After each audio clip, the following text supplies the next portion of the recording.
Well, hello, everyone, and welcome to the Tenpenny Files. I'm your host, Dr. Sherri Tenpenny. The Tenpenny Files is daily conversations meant to inform and educate, not just to entertain. I come prepared, and we let the conversations unfold naturally with people worth hearing on topics worth hearing about. If it matters to your body, your freedom, or your future, we talk about it here. Every day, I talk with authors, documentary filmmakers, and independent thinkers whose work challenges mainstream messaging. We cover a wide range of topics, so there's something here for everyone. We talk about government and politics and history, astronomy, pets and travel, food, farming and fitness, vaccines, health, and health policy. We also have conversations every week with authors who write or talk about faith and biblical principles. My goal is to introduce you to topics that you've never heard of before, or topics that you always wish that you had time to explore, but didn't know where to start. We'll let our authors show the way. But before we begin today's episode, I want to encourage everyone who's listening to become a Tenpenny Prime member. Prime members receive an exclusive monthly white paper that I write about your body, a recorded presentation, and at the end of the month, an Ask the Expert masterclass that is just really informative. I bring you the best possible experts I can find to have discussions one-on-one, because through Zoom, we do these live through Zoom. You have an opportunity to be in the class and get your questions answered by experts. So that's part of your membership. Please go to primembership.drtenpenny.com to learn more and join and hopefully support our work. So now let's get started. Today's conversation is with Lori Wildenberg about her book, Grandparents Make Grand Partners, a practical, encouraging guide to becoming an intentional, spiritually influential grandparent. Lori, thank you so much for being here, and thank you so much for being patient with our technical difficulties that we had at the beginning of the show. It's just such a pleasure to meet you in person and have this conversation. Well, it's so nice to meet you. Thank you so much for persevering through all the technical difficulties. Oh, That is always the worst. So thank you so much for having me. This is going to be a great show because of that. You know it will it's be. probably true. I mean, because that really usually doesn't happen, but I don't know. The gremlins were circling my house today for sure. Your book, it's even got a really cool cover. This book is really super cool. And your book is fun. It's a fast read, but it's also very thought-provoking and interactive because you have exercises and making lists and different things that you could do. How did you come to define the 9 different grandparent personalities, which I found absolutely fascinating at the beginning of your book? Well, sort of informal observation. Before I became a grandparent, I was watching the way a lot of people grandparented and noticed how my parents and my in-laws were grandparents and even my own grandparents.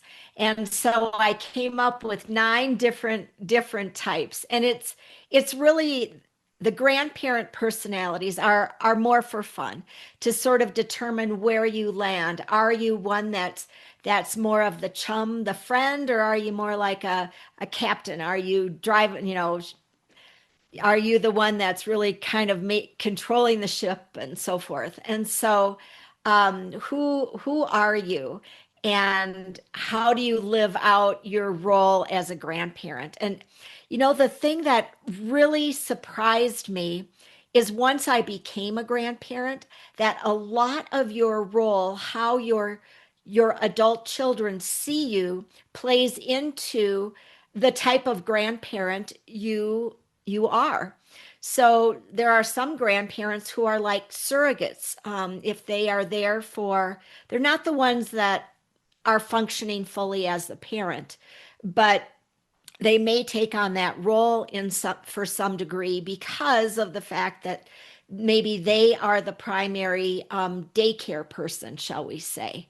And so there are some that are like that. There's a ceremonial grandparent who perhaps is more worried about passing along traditions and manners, and just kind of where do you fit?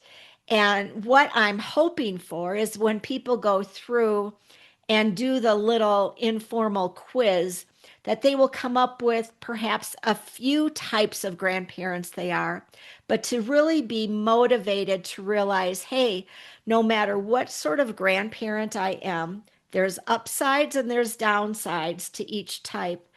And there we can weave being an intentional Christian grandparent into any of those particular types.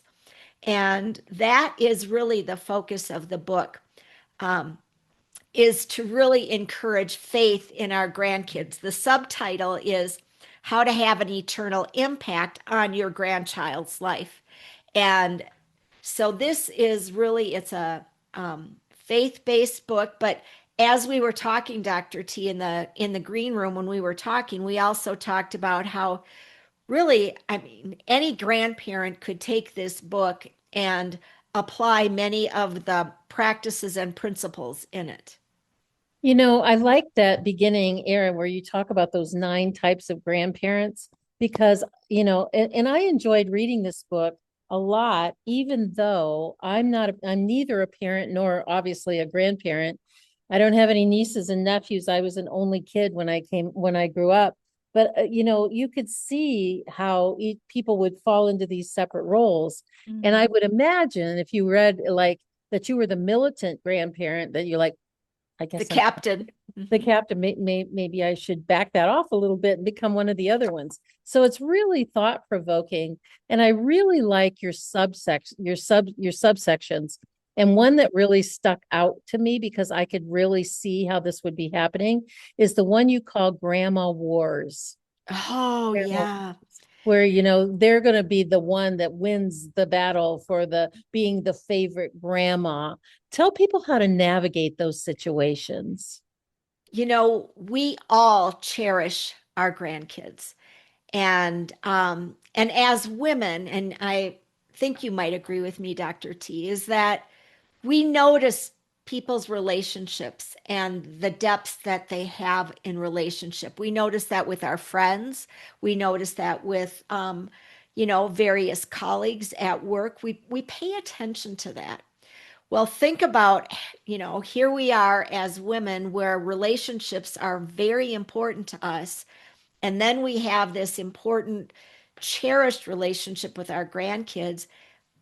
We can't help but observe and perhaps to reflect and maybe even to evaluate a little bit, where do we stand in this particular relationship?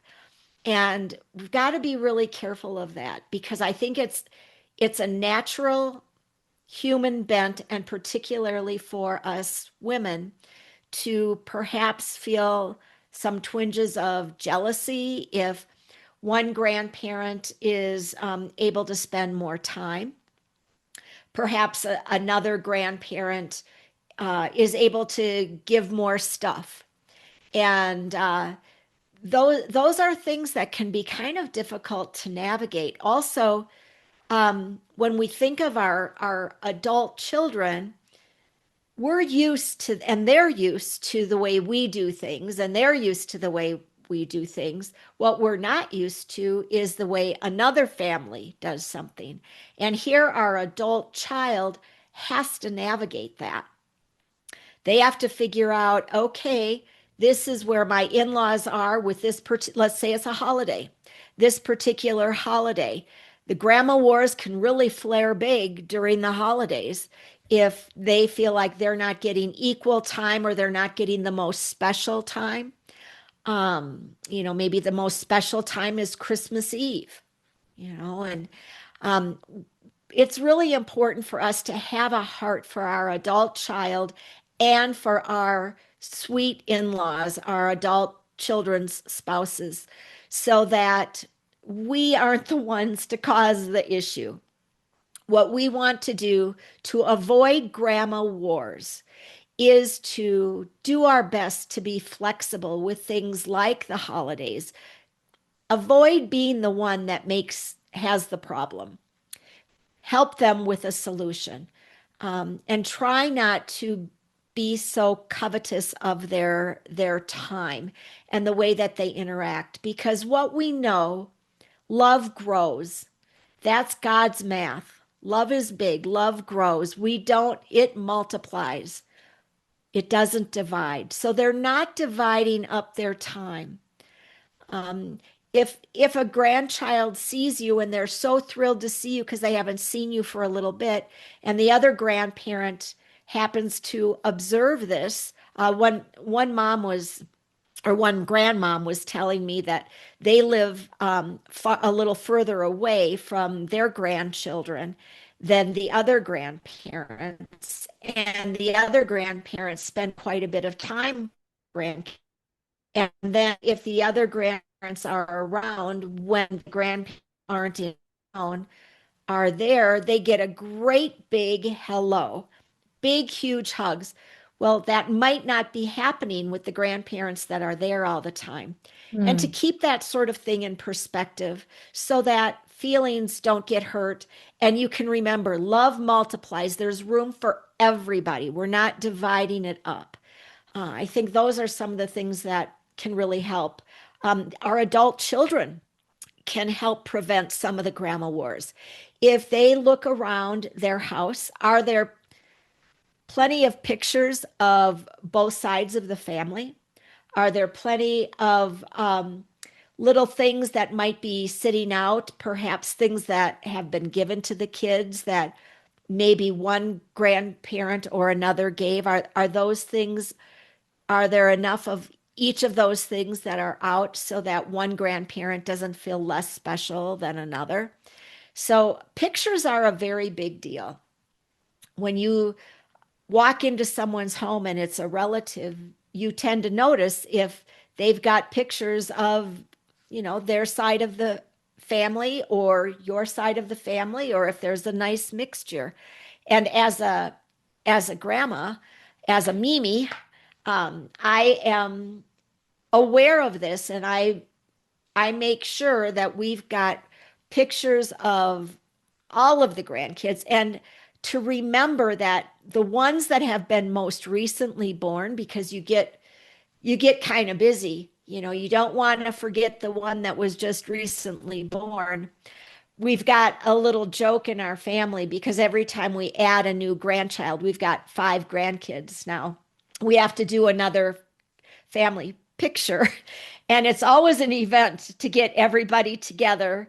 And because we have one family that's in California, the rest of us are here in Colorado, but everyone's busy. And so when we get our California family with us, if we've got a new addition to the family, I always want to take another picture. And my son-in-law, who they've got 3 kids, and my son and daughter-in-law have 2, and my son-in-law, who has the 3, he teases me about having these family pictures, and I'm like, well, if you wouldn't keep having babies, we wouldn't have to keep doing this. And so anyway, but of course it's all good natured. But yeah, to make sure that each child and each family is well represented, just as what the adult children can do to make sure that each family, each of the grandparents and that each side of the family is represented. Those are small things to do, but important. yeah, And when you feel as if you haven't spent enough time or you'd like to spend more time and you're noticing that's happening with another grandparent, avoid saying they get to spend more time with you. It might be something you'd like to say, but don't say it. Rather say, we sure would like to spend a little more time with the grandkids. yeah, there you go. Well, the opposite end of that stick, the grandparents wanting to be the favorite grandparent is the idea of the favorite grandchild. We've all got people in our lives that in our extended families and friends that are, that we just like more than others. There's people that we like, and then there's people we really like. And I think that that's probably true, particularly in very large families that have lots of grandkids. 5 is a fair amount, but some families are much bigger than that. What are some of the things that grandparents can do to eliminate the idea of the favorite grandchild? Yeah, favoritism, that really so breaks my heart when I see that happen. Um, I think that's kind of a heart issue with, I believe, with a grandparent. Um, when the Lord loves us all big, and He has a different relationship with each one of us. And I think that's really our model. So it's important for the grandparent. I believe this is on the adult, not on the child, for the grandparent to find the thing where they can connect with each kiddo. And one of the neatest things that we had in our family, my mother in law was widowed for about 10 or 15 years, I can't remember. And when she remarried, her husband was the one who was the grandparent to our kiddos. They never knew my husband's dad. He died before they were born. And I have to say, what an inspiration he was. He was so good at carving out relationship with each grandchild. And he did it with actually all the adults and the in laws as well. He would sit down with each person throughout the time that he had with them and make sure that, and he would remember details, make sure he had a conversation with each person, and he would remember the details of each family, each individual. We have to avoid the idea of having a favorite. There are people you more easily connect with, but gosh, that's just an opportunity for you to find, how do I connect with this particular person? And to find that. And I think that's up to the grandparent. Having favorites is going to spoil so many relationships. It will hurt your relationship with your adult children. It will hurt your relationship with your other grandkids. And I have, as I was researching for the book, I'm so glad you brought this up, because there were many families, and particularly one that I can think of, that voiced a situation where the grandmother had one favorite and really didn't care, that didn't appear to care that much about the other grandkids. And that was very hurtful. And then eventually the families kind of pulled back and really didn't want to spend much time with her because it was so painful. Wow. Well, that's a really inspirational story about your father-in-law, Hmm. that came into the story about having those individual conversations and making each person feel like they each got time. And that's a way for him to get to know each person there, because Hmm. everybody has their own idiosyncrasies, and one plays drums and one plays the trombone, and, one plays soccer and one plays piano and those sorts of things.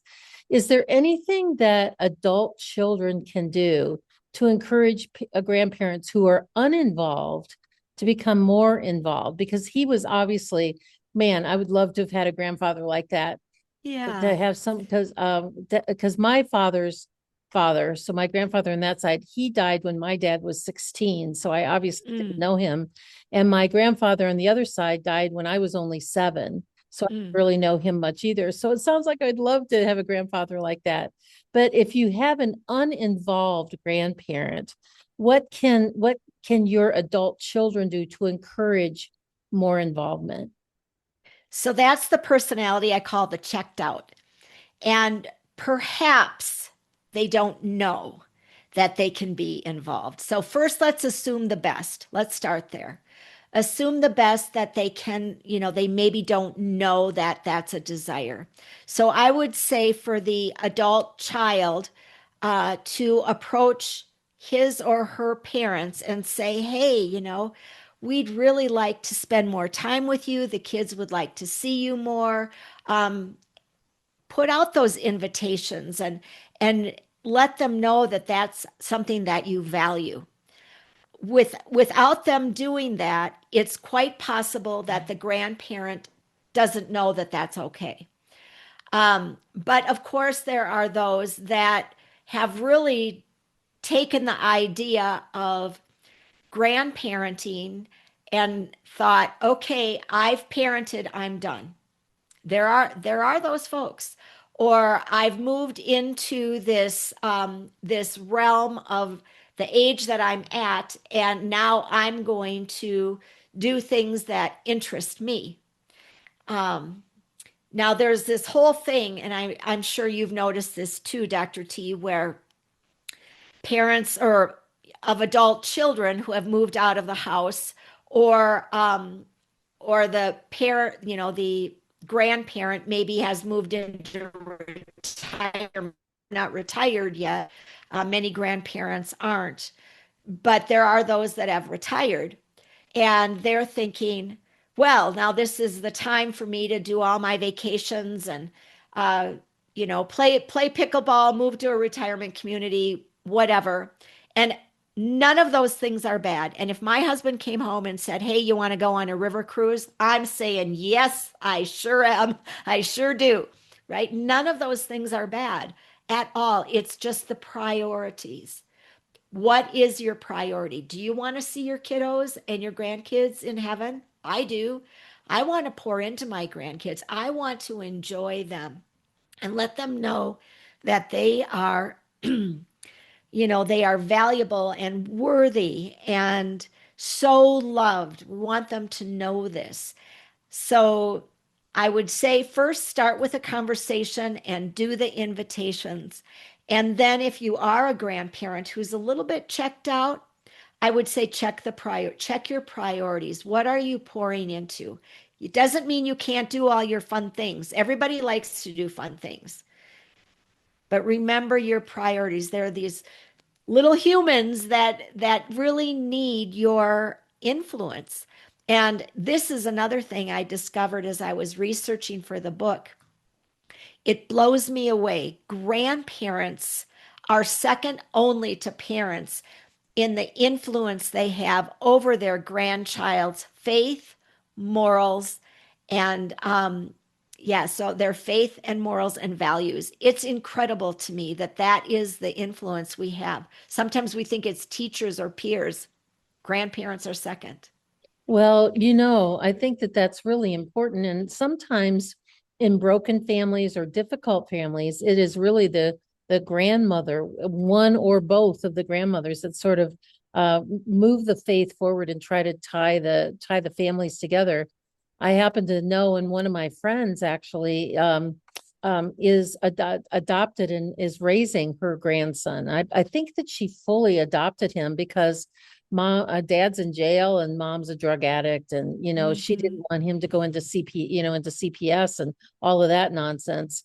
And so she had him for a couple of years, I think, as a guardian, and then she went ahead and fully adopted him. Strong Christian faith woman. And so she's really, in fact, she cut way back on her job just so that she could have more time to spend with him. He's like 12, and so is in one of those really difficult ages with the Mhm. history of, with his parents and everything. And I think that that's really true, that parents or grandparents can have just such a stabilizing effect on their grandkids if they can become their grandkids' confidant. They can come and say, mom, blah, blah, blah, blah, blah, and they have a sounding board with grandparents who can help to smooth that over, hopefully a little bit. So I think that that's just lovely.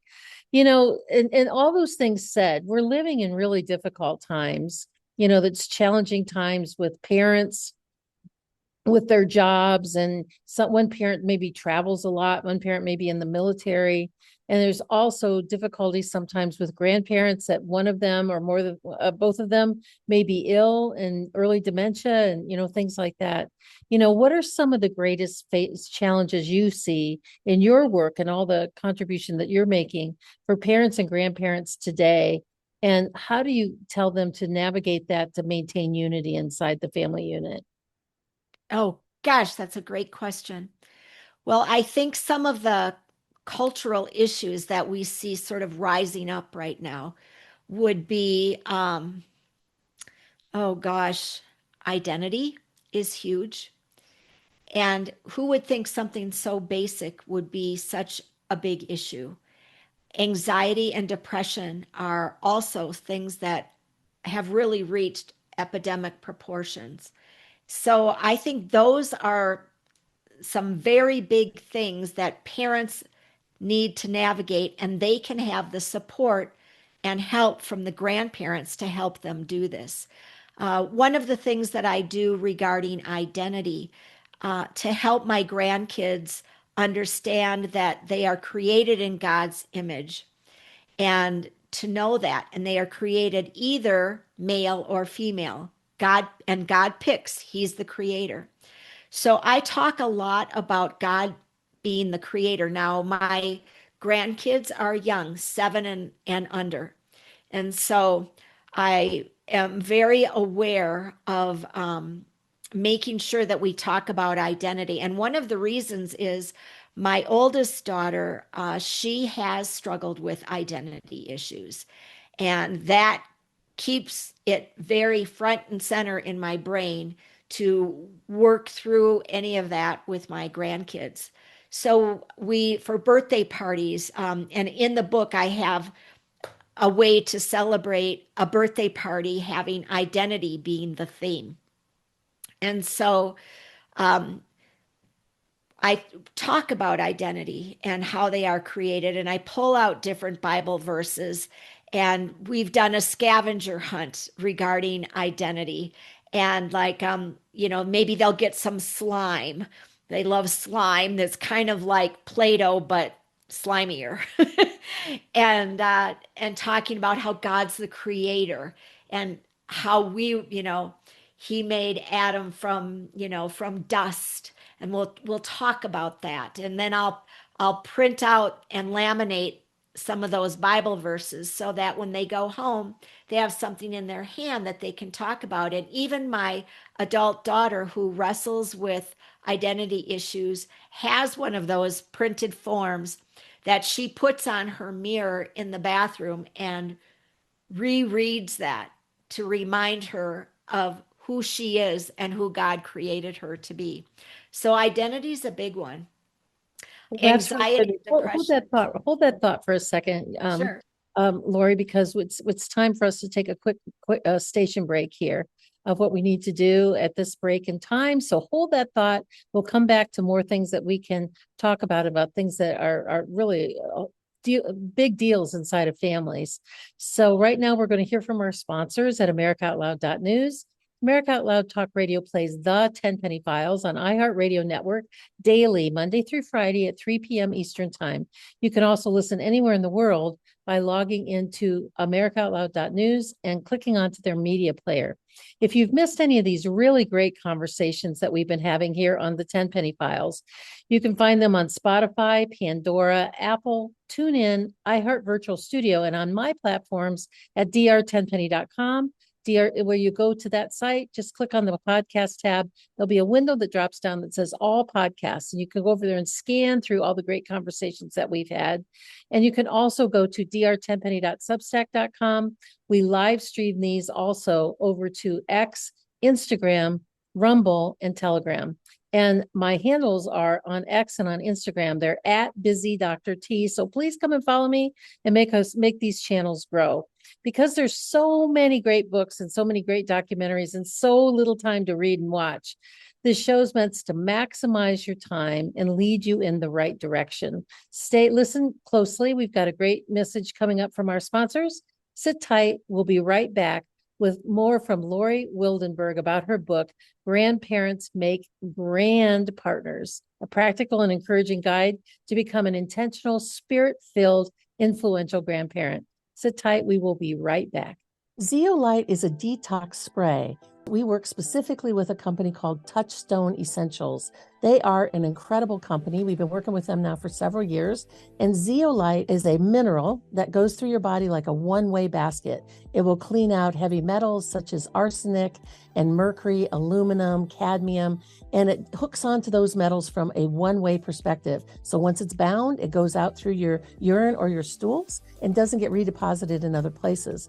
Everybody needs to have a detox product in their life, and this one is so easy to use and it's so safe. You can take it when you're pregnant, you can take it when you're nursing, you can give it to little children, you can even give it to infants, and quite frankly, I give it to my dog. I actually put a little bit of the zeolite in his water because until we all stop living in a toxic world, we all need to get some of those extra toxicities out, the heavy metals, the persistent organic pollutants, the things that are floating through the air, the different things that we come in touch with in our environment. And we are a big fan of Zeolite from Touchstone Essentials. We've been a big fan of their products for several years. Go to drtenpenny.com/detox to get your first bottle of Zeolite spray for $50 off.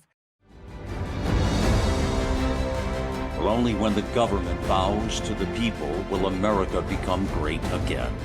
This is Malcolm Out Loud here. Join me in pushing back against censorship, my fellow Americans. Right at the top of AmericaOutloud.news are the words, many voices, one freedom, united in the First Amendment. Now is our time, my fellow Americans. AmericaOutloud.news, liberty and justice for all. Well, welcome back, everybody. Lori Wildenberg is here to talk about her book, Grandparents Make Grand Partners. And I want to read you the subtitle, How to Have an Eternal Impact on Your Grandchild's Life, which is the most important thing that you can do for them, better than Easter baskets or Christmas presents. Let me tell you a little bit more about our guest today, Lori Wildenberg.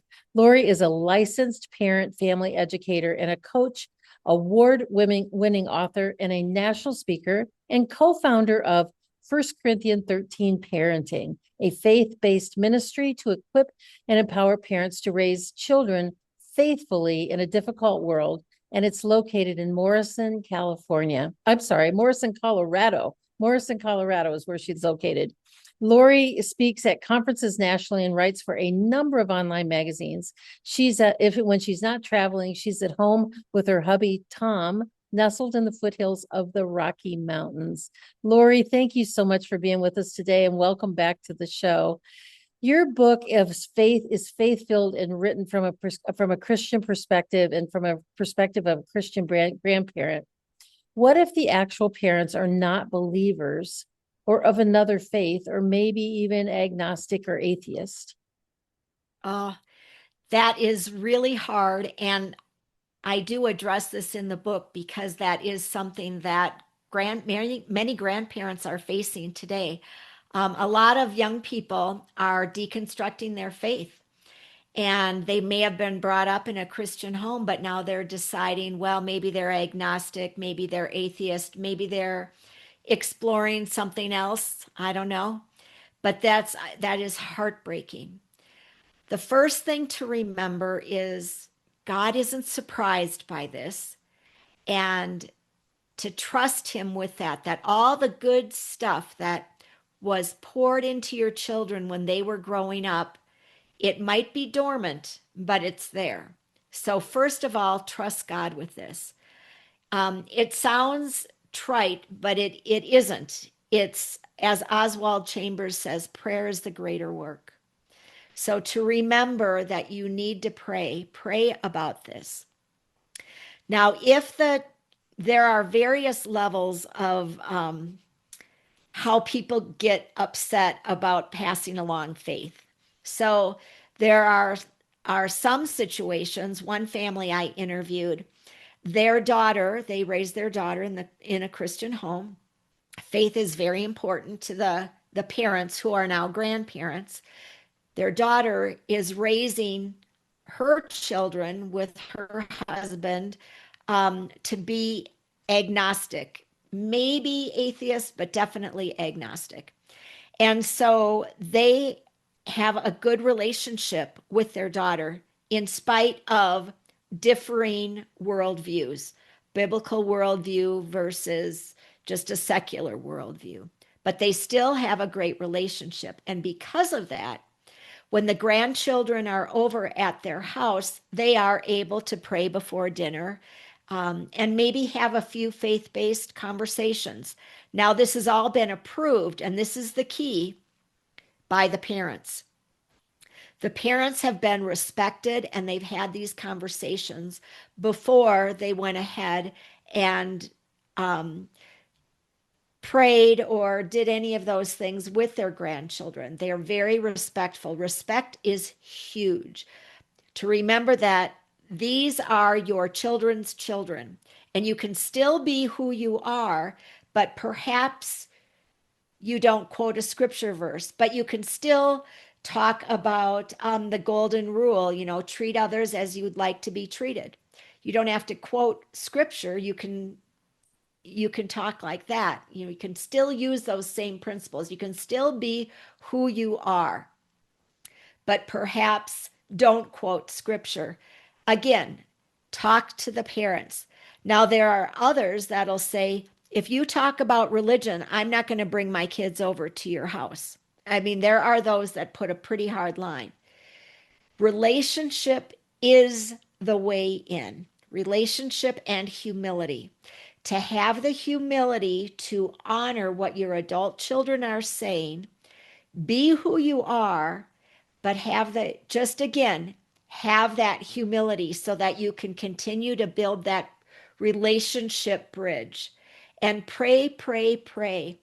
You could maybe even keep a prayer journal of how you're praying for each grandkid, and have that perhaps you could give to them, maybe on their 18th birthday, or some, when they're adults, and the adult children, their parents, are not necessarily dictating how they are spending their time as much. So you have to be respectful, have the conversations, ask them, is it okay? How do you feel about it if? I'd really like to, and then, pray before meals with the kids, just like we did when you were growing up. Things like that. Conversations are very important. Respect is huge, and coming with the idea of humility, I think, really helps build the bridge. I totally agree with that. I mean, because, I've operated my entire business life since I've been advocating for problem or talking about problems associated with vaccines for the last 25 years. I do it from a perspective of a parable of the sower, right? So the parable of the sower is, your job is to sow seeds. Some fall on rocky soil and the birds pluck it away. Some are choked out by the weeds. Some are scorched out by the sun. And 1 in 4 lands on good ground and grows up to bear fruit. So 25% of your effort is probably as good as it's going to get, because I don't think you're going to do better than the good book. It's just not going to happen on a routine basis. But if you continue in those situations to sow little seeds, you never know which seed is going to be the one that sticks in their head. I remember when they get to be 15. I remember my grandma said to me, blah blah blah blah, and you'll never know where the good soil is, and you have no responsibility at all over how long it takes to sprout. So just by being present and being in those conversations and being able to live the life and show by example, to your grandchildren, that makes so much sense about respect and conversations. What do you advise for parents that have blended spiritual families? You've got a Protestant and a Catholic, or a Protestant and a Muslim, and they're equally as strong in their faith. As a grandparent, how do you navigate that? That's pretty tough. I think one of the best things you can do is, when within the Christian faith, and all the various denominations, find the thing that brings unity. And within the Christian faith, the unity is brought through Jesus, the belief in Jesus. Now, in terms of, let's say, the Muslim faith and the Christian faith, I think the best thing to do is to really focus on your relationship with the other family, where the beliefs are different, and have opportunities to learn from each other, to have conversations, not debates, to be able to listen and not lecture, to be able to dialogue, not have a monologue. If we can talk to each other, I think we have really come very far. We're living in a culture that is starting to cancel people out because people don't think exactly the way we do. That actually, that's very emotionally immature. We should be able to have a conversation, listen to each other, learn from each other, perhaps agree to disagree, but have the conversations be respectful. And a conversation, not a debate, not a lecture, a place where we can exchange ideas. And to even say, I'd love to hear what you have to say. And then when you're done, I'd like an opportunity to say something too. So we can be, I think even the word could be the true sense of tolerance, to be able to be tolerant of one another's view, whether or not we agree, but to agree on the fact that we are family and we love each other. And this is not something that needs to divide us. It's interesting. I'm glad you brought that up about questioning. We used to teach a course called Mastering Vaccine Info, and it was a 6-week course. And one week I would talk about vaccines, and the second week my partner, who is a language specialist, would talk about how do you broach the topic about vaccines with a pro-vaccine person if you're very anti-vaccine. So that would be the same thing about like a Christian and a Muslim or whatever. And the cornerstone of that educational process was about asking questions. It's not about telling people, because telling people, you almost feel like you got your finger in their chest, Yeah. And if you're asking them, like, why do you think that way? Or tell me about your belief systems. And yeah, tell me a little more. Exactly. Tell me a little more. Tell me how you think about that. And that opens the dialogue. Questions open the dialogue. We're just giving facts about you're wrong and I'm right, or this is why you're wrong, or or this is why I'm right. Those sorts of things, they cause more divisiveness, and they don't encourage more communication, which what you're saying is so true about staying in the conversation. Staying in the conversation, that's one thing that people say a lot, is that I just want my grandkids to be happy. What's wrong with that perspective? Well, everyone likes happy. We can't argue with happy, right? Right. But if we think about that, if we unpack that a little bit deeper, what does that look like? If we only want our grandkids to be happy, they don't have an opportunity to experience fear where they can show some bravery and courage. They don't have the opportunity to experience sadness or grief. And how do you ever build empathy or compassion into a person that's never had that? So, and anger, anger is not a bad thing. It can be sinful, but if you use it to be a problem identifier versus a problem solver, you are in a good spot. So we want our kids to live a full life, not a fourth of a life, not just happy. We want them to have opportunities to feel angry so they can problem solve. We want them to have opportunities, although this is hard, but for them to have a little sadness so they understand how to care for somebody else when they're feeling sad, to have that empathy. And the opportunities to be brave and courageous. That's a good thing. That's a very good thing. So when we say we just want them to be happy, I feel like that's a pretty darn low bar. We don't want just that. We want them to live a full life with all these experiences so that they can grow and learn. One of the cool things about your book, about this Grandparent Makes Grandpartners, is all the examples that you give in the end of the book about things like Christmas and Easter and birthdays and celebrating. That just really, really is a great, you jump off on things that, and then you even say things like, you call them grand reflections and grand verses and things, and grand partner trips and tips and grand prayers. And so this book is just full of, it's a little book. Like I said, it's a fun book. It's an easy read, but very thought-provoking. Tell people a little bit about some of your ideas for holidays and birthdays, and that will encourage them that they need to go out and put this in their bookshelf. Yeah, so we've got St. Patrick's Day is kind of right around the corner, and there is an idea, there are ideas in there for your grandkids who are older and your grandkids who are younger. You can talk about the shamrock and how that represents the Father, Son, and Holy Spirit. You can talk about St. Patrick, and who actually was not Irish, and talk about his story and how the Lord used him when some pirates actually kidnapped him. And it's a fascinating story, and I think some older kids would really get a kick out of that.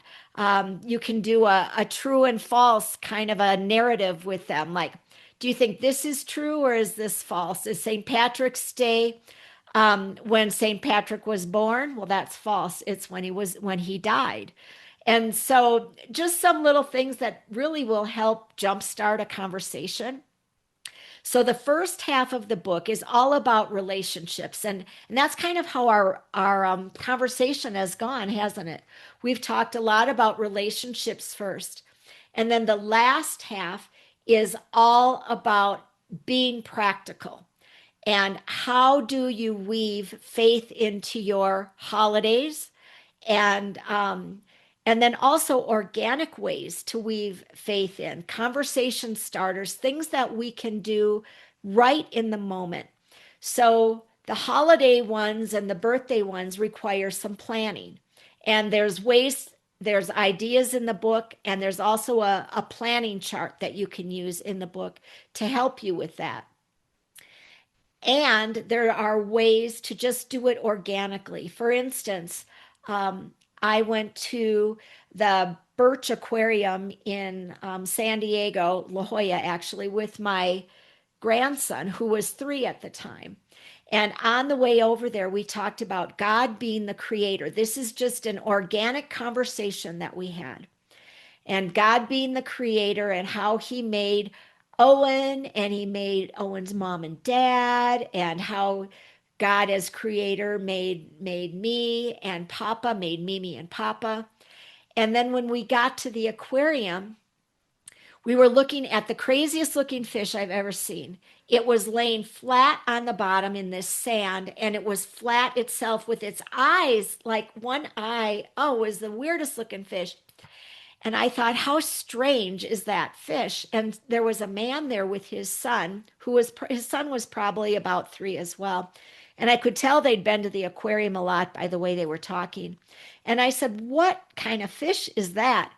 And he said, it's a halibut. I had no idea they looked so goofy. And I said, oh my gosh, that's crazy. And then he said, isn't evolution interesting? And then he turned around and walked off. And I thought, oh gosh, well, it wasn't the time for me to have any sort of a conversation with him. My focus was on my grandson. And so when he walked off, I said, look, God created that halibut just perfectly for what it needs to do and how it needs to eat. And we talked about that a little bit. And then we went on and looked at all the other things. And when we got back to his house, he wanted to pray before lunch. And he said, thank you, God, for being the creator. He remembered the organic conversation that we had at the aquarium and in the car. So Wow. I do think that the consistent messaging that comes from organic conversations is even more important than doing some of these things that require more planning. But also, the things that require planning can also be things that you can use as traditions. And traditions are a wonderful way, and God used this too throughout Scripture, how to celebrate various holidays and things like that, to remember. They help us remember our faith. And so those are important too. And I think the consistent messaging perhaps even trumps that. But having the things where we can pass along traditions are important. One of my grandkids, who was 6 at the time, he's 7 now, he said to me, Mimi, I love it when you read Pops's poems before we have dinner at the holidays. So my dad was a poet, and they were all faith-based poems, and I have them all in a book that I had put together. And I will read one before, like Christmas Eve and Thanksgiving and other various holidays. And I didn't realize that that was really getting noticed by the grandkids that we would do that. And he really liked it. Now, my dad has passed away, but he has a glimpse into what his great grandpa was like because of the poems. And the poems are all faith based. And that's something that is touching my grandson's heart. Wow, how cool is that?